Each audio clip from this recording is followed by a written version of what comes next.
The morning they told her she was to be married, Nora Calloway was standing in the kitchen garden with dirt on her hands and a bee sting on her wrist, and her mother delivered the news the way she might announce the weather. "Your father has arranged it, a man named Elias Voss, up in the mountains. It's done." Then her mother went back inside, and Nora stood there among the tomato plants while the bee sting pulsed and the world rearranged itself around her without asking. She did not cry. She had learned early that crying in that house produced nothing useful. What she did was wash her hands at the pump, dry them on her apron, and go looking for information the way she always did, quietly, at the edges of rooms, with her ears open and her face neutral. It was a skill her family called snooping. She called it survival. She found her answer that evening, standing in the hallway outside her father's study with the floorboard beneath her left foot, avoided carefully because it creaked. Her father was speaking to her uncle. The whiskey in their glasses caught the lamplight and threw gold shapes on the ceiling. "Voss paid a fair price for her?" her uncle asked.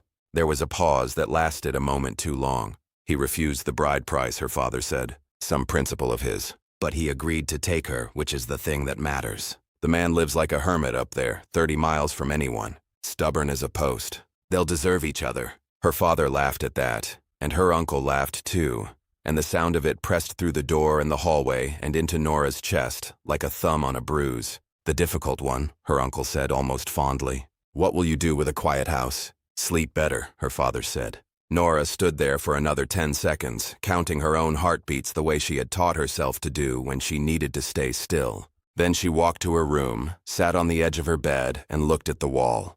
She was 24 years old.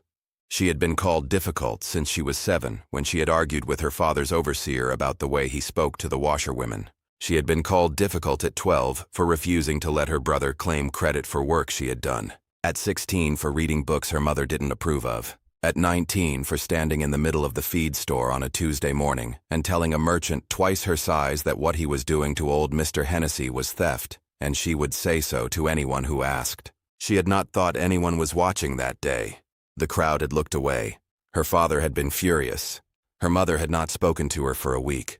And nothing had changed, except that Mr. Hennessy had gotten his money back, and Nora had understood once more that doing the right thing and being thanked for it were two separate events that rarely occurred together. She packed that night. Not much. She had never owned much that was truly hers.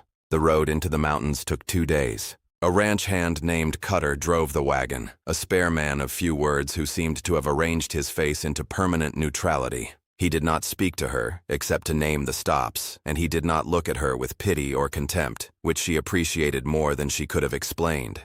The land changed as they climbed. The flat, dry scrub of the valley gave way to pine and cold air and the smell of something green and ancient, and Nora sat straight on the wagon seat and watched the world open up around her in a way it never had before. The ranch appeared in the late afternoon of the second day, sitting in a wide meadow below a granite ridgeline with the mountains rising at its back, like something placed there on purpose. It was not beautiful in the way a painting was beautiful. It was beautiful the way a working thing is beautiful. The fences straight and tight, the barn solid and weathered silver gray, the garden beside the house enormous and well-kept and planted with the kind of ambition that said whoever had put it in expected to be here a long time.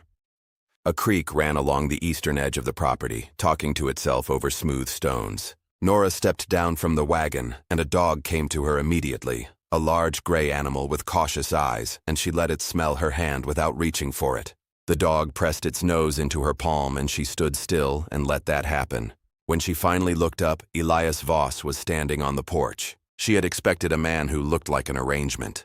She had expected something that matched the transaction. A man her father's age, perhaps, or older. Someone whose appearance explained the willingness to take a woman's sight unseen.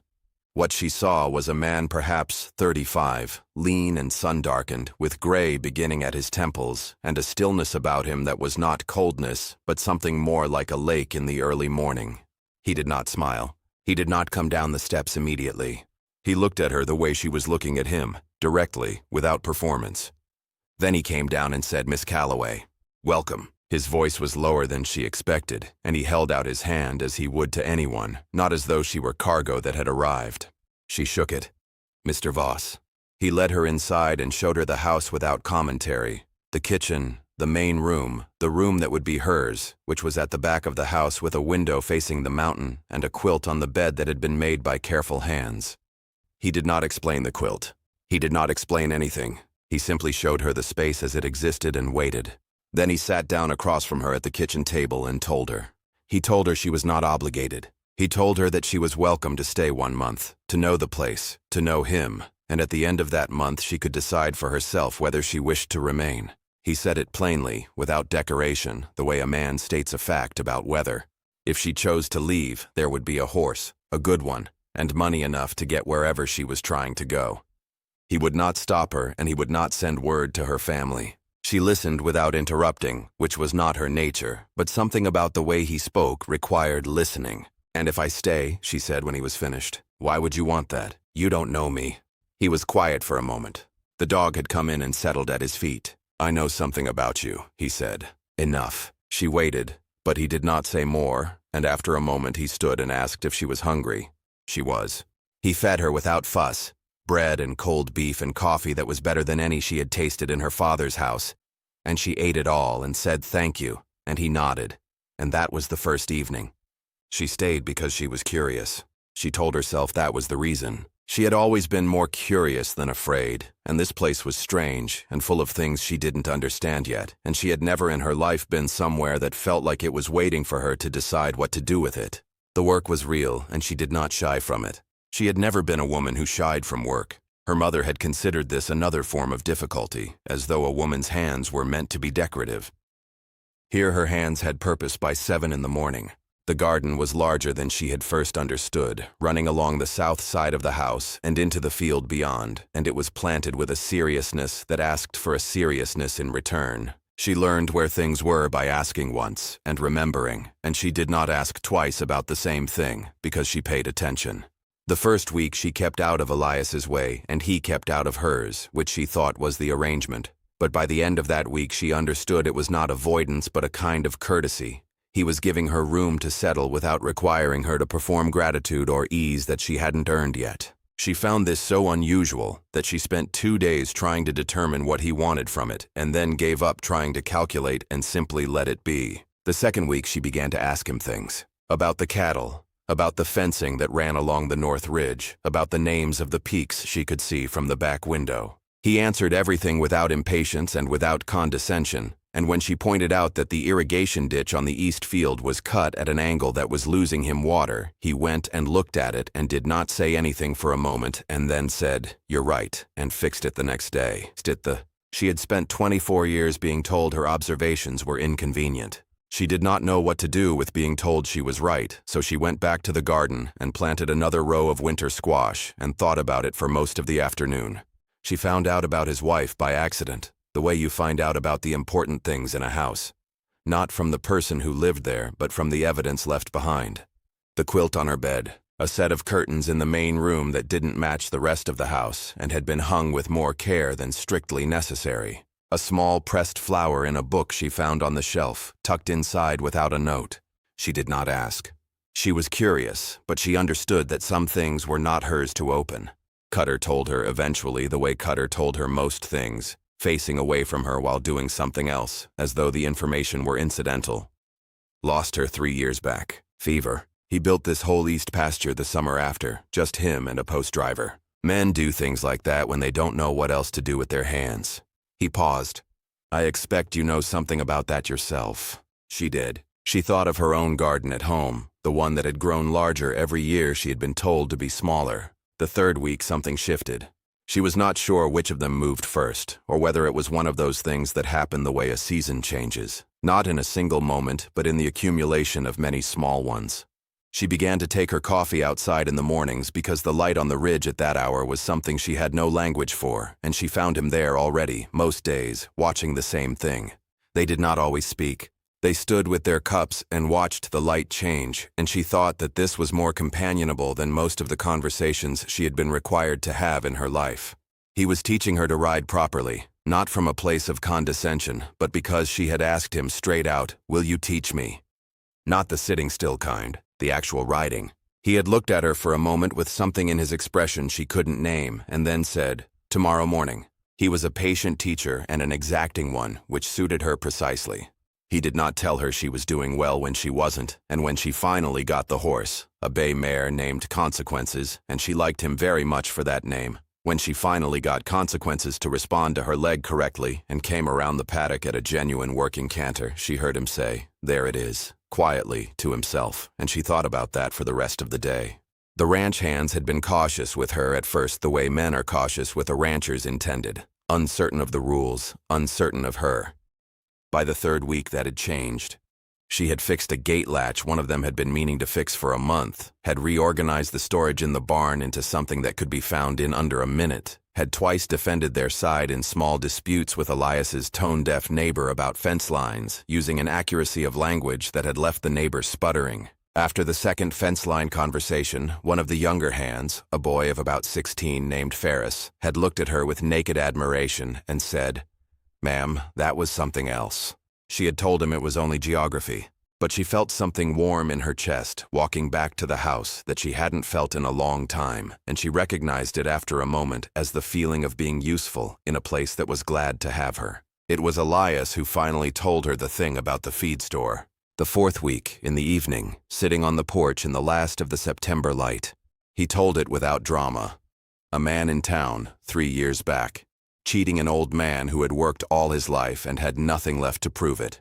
And a woman who had appeared from somewhere and said the thing that nobody else said, loudly enough that it could not be unhappened. He said he had been across the street, said he had seen the whole thing, said he had stood there and done the same as everyone else, nothing, while she had done what he had not. She listened to this and felt something strange and complicated move through her. "That's why," she said. "It was not quite a question. That's why I asked your father to consider it. And that's why I refused the price, because you are not a transaction." He said that last part without emphasis, the way you say something that is simply true. She looked at the mountain. The sun was behind it now, and the light was going blue and cold, and the first stars were beginning. She was not a woman given to sentiment, but she felt something in her throat that required a moment to settle before she could speak. "I didn't know anyone saw that," she said. "Most people didn't. That was the point, I think. You weren't doing it to be seen." She had no answer to that. They sat in the growing dark until the cold drove them inside, and nothing had been declared but something had been understood, and she thought that was probably how it was supposed to happen, quietly, between two people who had both learned to be careful with things that mattered. Her father came on a Friday, which seemed wrong somehow, a disruption in the week's ordinary rhythm. She saw the dust on the road from the garden, and something in her body recognized it before her mind did. The particular quality of the tension that had lived in her shoulders for 24 years returning all at once, like an old injury in cold weather. He came with her uncle and another man she didn't know, and he dismounted in the yard with the authority of a man accustomed to his authority going unchallenged, and he looked at the ranch with the calculating squint she had seen him use on livestock, measuring it against what it might be worth. She was already walking toward him, her gardening gloves still on, her boots muddy at the toe. "Nora," he said, "you're looking well." This was not a compliment. It was an assessment of how well the investment had held. "Father." She stopped at a distance that was polite but not close. "You didn't write to say you were coming." "I don't write to announce myself on my own daughter's property." He looked past her toward the house. "Where is Voss?" "On the North Range." "What do you need?" He looked at her then, really looked, and she saw the calculation sharpen into something else, the particular frustration of a man whose product is not behaving as advertised. He wanted her diminished by this place or improved by it, and she appeared to be neither. She appeared to be simply herself, which had always been the problem. What followed was not a conversation. It was her father making demands in his well-practiced way, demands dressed as concern, as paternal feeling, as rights of family. And Nora standing in the yard of a place that had become, in 4 weeks, more hers than anything her father had ever given her, and saying no. She said it the first time with courtesy. She said it the second time without. By the third time, there was nothing in her voice except the clarity of a woman who has run out of reasons to be diplomatic. "You will not dictate conditions here," she told him. "You are a visitor on this property, and I am asking you to leave." Her father's face went through several colors. The man she didn't know looked at his boots. Her uncle stared at the middle distance in the way of a man who had learned that this particular argument was not one he should participate in. They left. But she knew, watching the dust rise on the road, that they would not leave it there. Her father had never in his life accepted a door closed against him. He would look for another way in. The way he found was the law, which is often the refuge of men who have run out of honest means. It took him 9 days. Elias rode down to the valley for supplies on a Thursday and was not back by nightfall, and by Friday morning, Cutter came to her with his face arranged in the careful neutral she had come to understand meant serious trouble, and told her that Sheriff Aldridge, her father's cousin, a fact she had not known until that moment, had arrested Elias on a charge of claim fraud that had been manufactured with the efficiency of men who know which paperwork to file where. She stood in the yard and felt the cold of it move through her, and then she felt something else. The thing that had always been called difficult, rising up from wherever she kept it, steady and certain, and completely without patience for the situation. She saddled consequences herself. She told Cutter what she needed and where she was going, and he handed her a leather case without her having to explain because he had already understood. The case held the ranch's deed records and 3 years of tax filings and a letter from the federal land office that Elias had shown her once, explaining the north boundary, which was the boundary her father's manufactured claim was about. She rode 30 miles alone, which she had never done, and consequences moved through the mountain dark, like something that belonged to it, and Nora kept her heels down and her hands quiet and her mind on the road. She arrived in town at 2 in the morning, and she waited, wrapped in her coat on the steps of the land office, until it opened at 8. The clerk who opened it was a tired young man who looked at her, a woman with dirty boots and a leather case and the expression of someone who has made peace with whatever happens next. And something in his own expression said he had seen this particular kind of trouble before and preferred to simply let it pass through quickly. She laid out the documents on his counter one at a time. She explained each one with the clarity of a woman who has spent the last 4 weeks learning every boundary of a piece of land because the land mattered to her, and the man who built it mattered to her, and she had made a decision somewhere on the 30-mile road that this was the thing she was willing to fight for. The clerk listened. He checked the documents against the filed claim. He made 3 notes on a piece of paper, and then he looked up at her and said, "This claim doesn't stand." It took 2 more hours. The land office to the sheriff's office. The documents laid out again. The conversation conducted in a sheriff's office that smelled of old coffee and the specific staleness of small corruption. Nora standing on the civilian side of the desk and speaking with the measured precision of someone who is not angry but has become, in the course of a long ride, absolutely immovable. Sheriff Aldridge was her father's cousin. But he was also a man who understood which way the paperwork was pointing, and manufactured fraud has a specific smell that becomes difficult to deny when every document in the room is contradicting it. Elias walked out into the morning light at 11 o'clock and found her standing by the horses. He looked at her for a moment with an expression she had not seen on him before, something open, something that had let down a particular guard, and she looked back at him, and neither of them said anything for a moment because there was too much to say, and the morning was bright and cold, and the horses were patient. "You rode down alone," he said finally. "I know the road now," she said. He looked at the leather case under her arm. She watched him understand what it had taken and what she had ridden 30 miles in the night to do, and she saw the moment he stopped treating it as a debt and understood it for what it was, not a rescue, but a choice, freely made, because she had decided he was worth it. "The month's up tomorrow," he said. "I know," she said. "Have you decided?" She had decided somewhere on the mountain road, in the dark, with the cold coming down off the peaks and consequences steady beneath her, and the leather case in her lap, and 30 miles of land that had become hers in every way that mattered, stretching out behind her. She had decided the way she made every decision, without ceremony, without performance, because the thing was simply true. "I decided a while ago," she told him. "I was just waiting for a moment that felt like the right one to say it." They were married on a Saturday, 3 weeks later, by a circuit judge who had once ruled on a water dispute for the ranch, and who knew Elias the way people know a man who shows up to every obligation and leaves things better than he found them. There were no guests from her father's family. There were no guests from anyone's family. There were the ranch hands, cleaned up and self-conscious in their good shirts, and Cutter in the back with his arms folded and his face in neutral and something bright and private in his eyes. There was the dog, who sat beside the porch and was not invited but came anyway. She wore her good dress, which was dark blue and not meant for weddings, and she stood in the September sunshine with the mountains at her back and said the words the judge required, and felt, as she said them, the specific weight of a thing that was real, not performed for a room or arranged for the benefit of others, but true in the way that the boundary markers and the deed records were true. Documented. Unmistakable. Elias said his words looking straight at her, in the voice she had learned to trust, the one that did not ornament what it had to say, and she thought, this is the first thing in my life that no one gave me permission for. Not my father.